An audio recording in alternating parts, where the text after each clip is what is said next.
Notice your body. Where is the tension? Where is the warmth? Where is the pull? Now, ask yourself, what name fits this? Is it sadness? Is it frustration? Is it fear? Is it calm? Even if you are not sure, choose one word that feels closest. You will notice something powerful. The moment you name the feeling, its chaos softens. It becomes less of a fog, more of a form. This is the foundation of emotional literacy, naming without judgment. Not saying, I shouldn't feel this way. Simply saying, this is what I feel right now. Because clarity is the first step to freedom. And every emotion you name becomes less of a storm and more of a message. Every emotion you feel is carrying a message. Anger says, a boundary has been crossed. Sadness says, something valuable was lost. Fear says, there is danger or uncertainty. Joy says, this is what aligns with who you are. Even shame and guilt carry signals. Shame says, I fear disconnection. I fear I am not enough.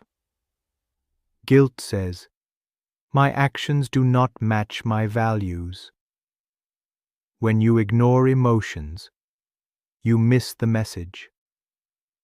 But when you pause, listen, and interpret, you learn what your inner world is trying to tell you. Think of emotions like letters delivered to your door. You can tear them up without reading. You can panic at the envelope, or you can open them, read the message, and decide how to respond. This is the skill of emotional literacy: to notice, to name, to interpret, and then to choose your response. For example, anger does not mean you must explode.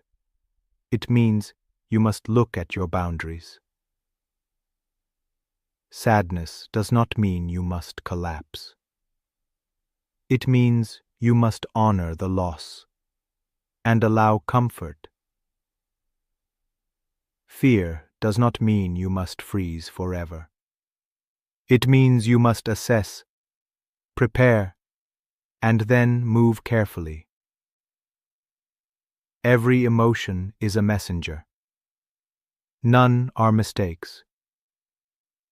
When you treat emotions this way, you stop fearing them. You start learning from them. And in that shift, you gain freedom. Because emotions are not dictators. They are guides. They are signals. And once you read their messages, you can act with clarity, instead of reacting from confusion.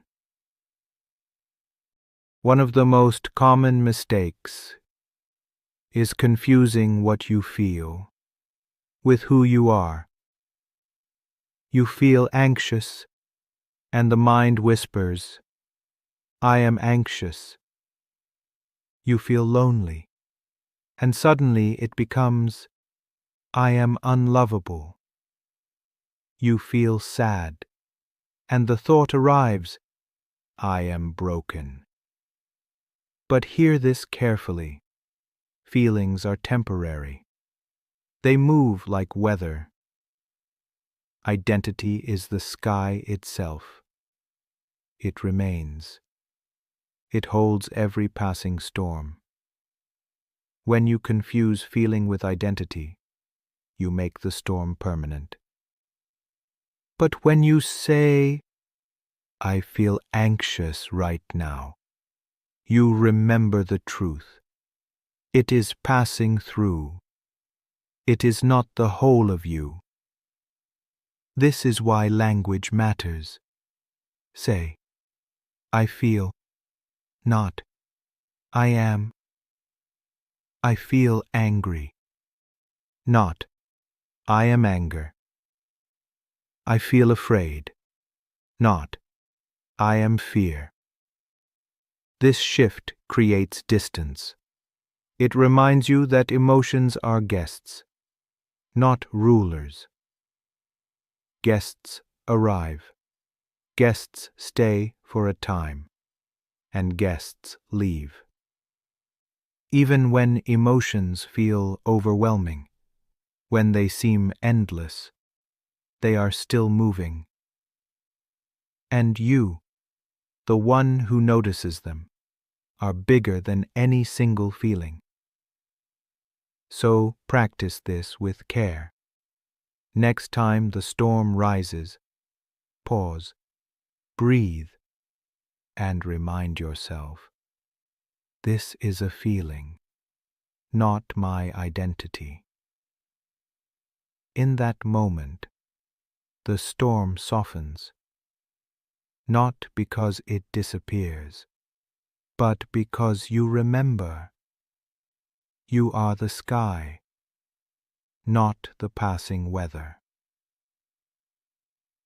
Emotions do not live in isolation.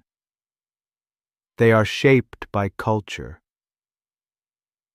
In Japan, we have the word ame, a tender dependence, the comfort of leaning on someone, without fear of rejection.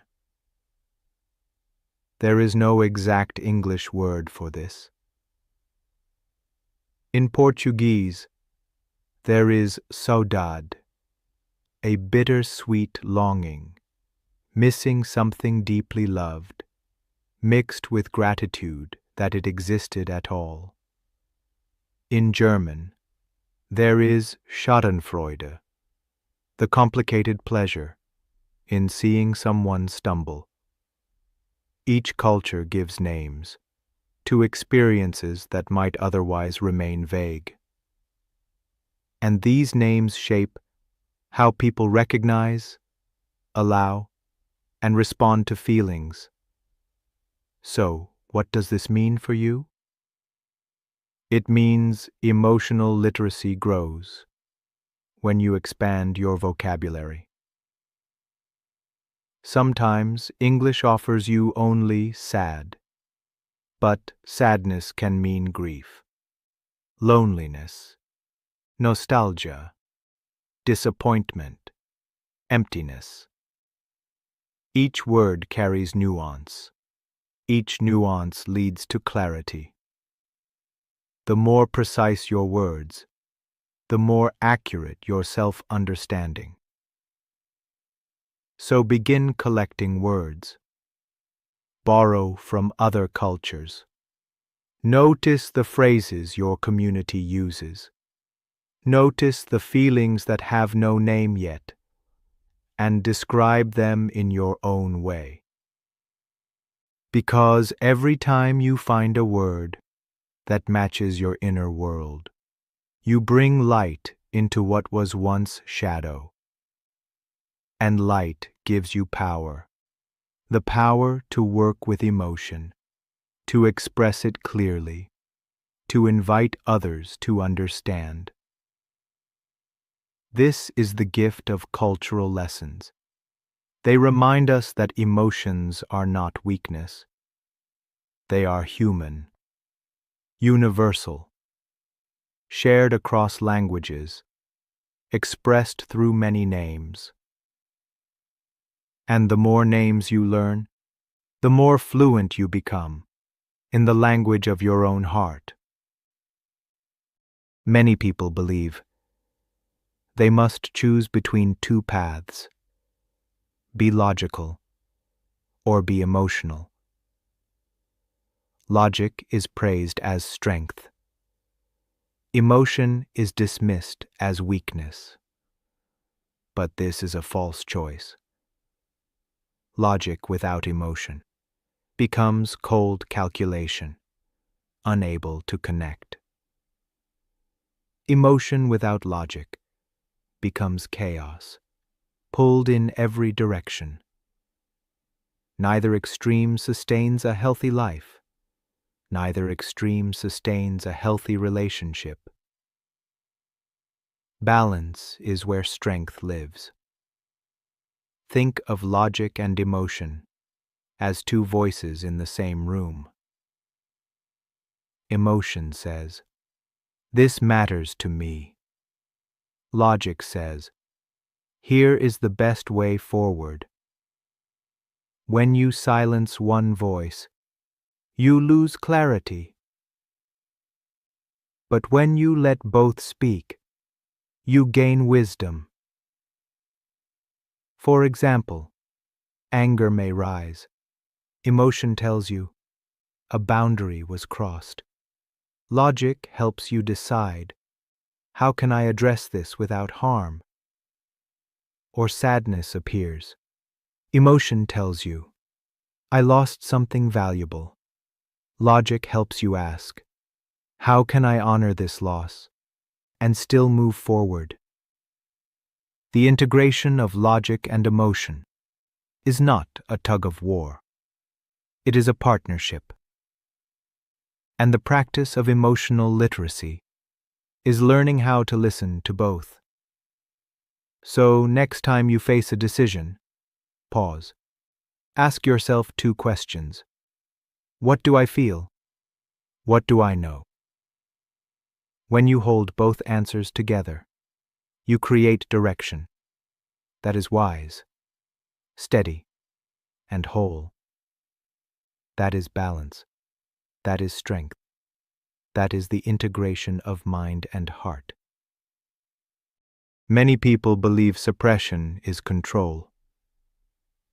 They push feelings down, lock them away, and tell themselves, if I don't acknowledge this, it cannot hurt me. On the surface, it seems effective. You appear calm. You keep working. You smile when expected. But underneath, the emotion does not vanish. It waits. It gathers weight. It seeks release. Suppression is not control. It is delay. And what is delayed often returns larger, in explosions of anger, in sudden exhaustion, in tears that feel endless, or in the silence of numbness. The illusion is, I am holding it in. The truth is, it is holding me. So how do you prevent suppression from turning against you? You allow safe release. Not every emotion must be shared publicly, but every emotion must be acknowledged somewhere. Write it in a journal. Speak it aloud in a private room. Abba, I feel angry. I feel hurt. I feel tired. Move it through your body. Walk. Stretch. Breathe until the weight softens. Share it with someone safe, a trusted friend, a counselor, a support group. Expression does not mean indulgence. It means honesty. When feelings are expressed, they flow. When they are suppressed, they stagnate. And stagnation poisons the system. So remember this. Strength is not the absence of emotion. Strength is the courage to let it move through, without letting it control you. Expression is not weakness. It is the maintenance of inner health. Because what you refuse to feel will find another way to be felt, and what you allow yourself to feel You set free. Many people live with vague labels. They say, I feel bad. I feel fine. I feel off. But these words are fog. They blur the edges of truth. Bad could mean anxious. It could mean ashamed. It could mean lonely. It could mean tired.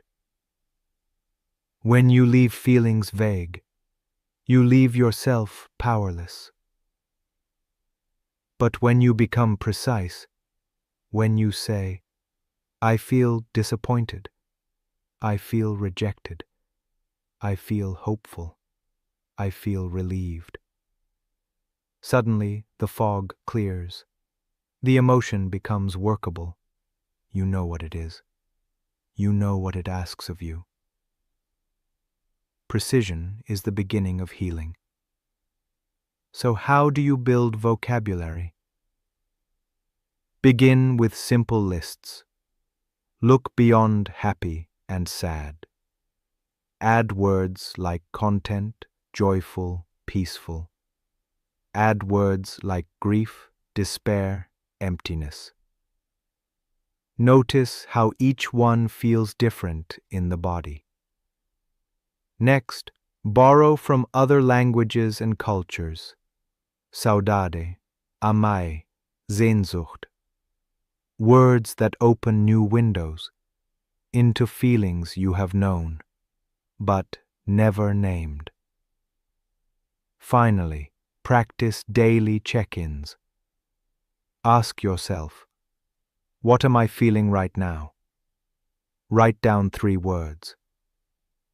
At first, the list may feel repetitive, but over time, you will notice nuance. Frustrated is not the same as angry. Lonely is not the same as sad. Hopeful is not the same as happy. The more words you gather, the more fluent you become in the language of your own heart. And fluency matters, because when you can describe your feelings clearly, you can share them clearly. And when you can share them clearly, others can meet you with understanding. So expand your vocabulary, not for decoration, but for freedom. Every word you add is another tool in your healing, another step toward clarity, another way to be fully seen by yourself and by others. Many people try to control emotions before they understand them. They push them down. They distract themselves. They deny. But control without understanding is suppression. And suppression, as we have said, always backfires. Regulation begins with literacy. When you can name the feeling, I feel anxious, I feel angry, I feel hopeful, you give yourself clarity. And clarity makes space for choice. Because once you know what you feel, you can ask, what does this emotion need right now? Each emotion has its own medicine. When anger rises, the body needs release, movement, breath, a safe outlet for energy. When sadness arrives, the heart needs expression, tears, comfort, a reminder of connection. When fear takes hold, the mind needs grounding, slower breath, safe presence, reassurance of stability. When joy appears, it also needs attention, to be savored, celebrated, allowed to expand instead of dismissed. Regulation is not about erasing emotions, It is about guiding them. Think of yourself as a conductor. The orchestra of feelings may play loudly, but with practice, you can bring balance, rhythm, harmony. Try this. Next time you feel overwhelmed, pause. Name the feeling. Ask, what does this need? Then choose one small action. Breathe, stretch, call, write. Over time, this becomes skill. Not instant, but steady. And the skill of regulation turns emotional literacy into emotional freedom. Emotional literacy is not only for yourself. It is also for the bonds you build. Many conflicts in relationships do not come from lack of love. They come from lack of language. One person feels hurt, but says nothing, expecting the other to guess. Another feels angry, but hides it behind silence, leaving distance to grow. Or someone feels anxious, but expresses it only as control, and both partners suffer. Without words, emotions leak out sideways, through blame, through withdrawal, through misunderstanding. But when you share language, you create clarity. I feel overwhelmed right now. I feel lonely even when you are near. I feel hopeful about us. This honesty doesn't always erase conflict, but it builds trust. Because trust is not built on perfection. It is built on being real. So how do you teach others without forcing them? Begin by modeling. Use precise language for yourself. Say, I feel frustrated, not angry. Or, I feel anxious because I need reassurance. This shows others a new way, without demanding it of them. Invite gently. Ask, what are you feeling right now? If they struggle, offer options. Do you feel tired? Do you feel discouraged? Do you feel hopeful? Encourage patience. Not everyone grew up with the same words for emotions. For some, this practice feels foreign. Celebrate progress. Each time someone names their feeling, acknowledge it.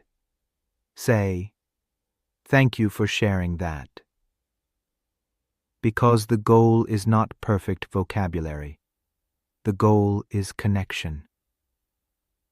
And when a relationship becomes fluent in feelings, conflict softens, intimacy deepens, and both people grow stronger together. So remember, emotional literacy is not only self-care, it is relational care. It builds bridges. It opens doors. It allows two hearts to understand one another with more clarity, more grace, more truth. We have walked through many truths tonight. That feelings are not enemies, but messengers. That emotions do not define identity. They are weather passing through the sky of self. That suppression backfires, but expression brings release.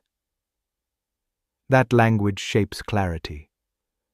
The more words you gather, the more power you have to understand, to communicate, to heal. And we have seen balance, logic and emotion working together, not in conflict, but in partnership. This is the heart of emotional literacy: to notice, to name, to interpret, to respond, not with panic, not with silence, but with clarity and care. This is your gift now, the ability to read your inner world with precision, the ability to honor your feelings without being ruled by them. And that gift will carry you forward. Take a slow, steady breath with me. Inhale awareness. Exhale understanding. Hold this truth. You are becoming fluent in the language of your own heart. And fluency leads to freedom. Freedom to speak. Freedom to feel. Freedom to connect. But the journey does not end here. At 10 p.m., Haley James will meet you. Her voice is gentle, calm, and steady. She will walk with you through one of life's hardest endings, breakup recovery. Where I have given you words to understand your emotions, she will give you space to heal from heartbreak, to release, to grieve, to rediscover yourself after love has shifted. So breathe once more. Inhale literacy. Exhale readiness. And step forward from understanding your emotions to healing your heart. In many lives, feelings rise like waves, without names. A tight chest, a restless mind, a heaviness behind the eyes. You know the sensation, but you don't always have the language. And when emotions have no words, they can feel like storms without maps. You are tossed around, uncertain, reacting instead of responding. This is why emotional literacy matters. It is not about being dramatic. It is not about exaggerating pain. It is about clarity. When you can say, "I feel anxious," instead of just, "Something is wrong," you create direction. When you can whisper, "I feel lonely," instead of just numbing the ache, you create a path toward connection. Words don't erase feelings, but they give feelings form. And when feelings have form, you can work with them instead of being